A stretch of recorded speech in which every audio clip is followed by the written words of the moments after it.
अस्सलाम वालेकुम वरहमतुल्लाह। मेरा नाम है मुबीन कासर और तुसी मेरा यूट्यूब चैनल वेखदे पे जे।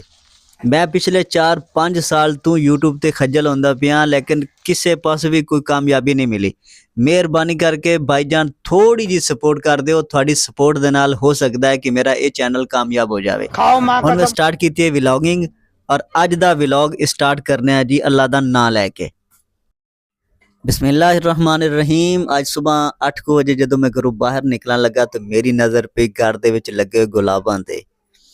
तो जनाब गुलाबां नूं वेख के दिल गुलाब गुलाब हो गया, गार्डन गार्डन हो गया जनाब। इन्हां दी छोटी जी वीडियो बनाई ताकि तुहानूं दोस्तां नूं भी विखा देवां। उस तो बाद जनाब आपां पहुंच गए माल वाले डेरे च।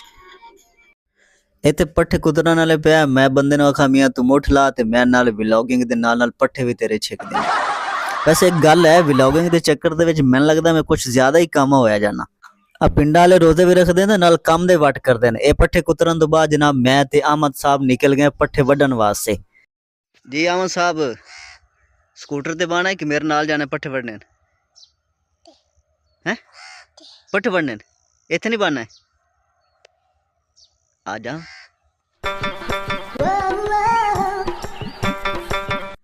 आमन साहब ने फड़ा दिता जी कैमरा ते आपां जी दातरी लैते बिस्मिल्लाह करते जी हो गए पट्ठियां नूं शुरू ते वड वड ते जनाब ठिग ला देने।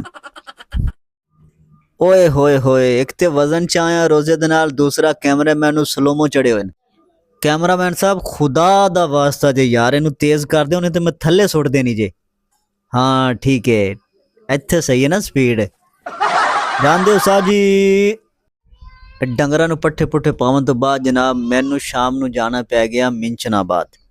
यह है जी मेरा सोहना शहर मिंचनाबाद विच एंट्री हो रही है और मैं इत्थे गया हाँ एक मरीज़ की इयादत वास्ते। अज असीं पहुँच गए तहसील हैडकुआटर मिंचनाबाद दे विच और तुहाडे सामने वो जगह है जिसनूं उर्दू दे विच इंतज़ार गाह आख्या जाता है तो इंग्लिश दे विच तुसीं कमेंट दस दिओ कि इहनूं की आखदे ने।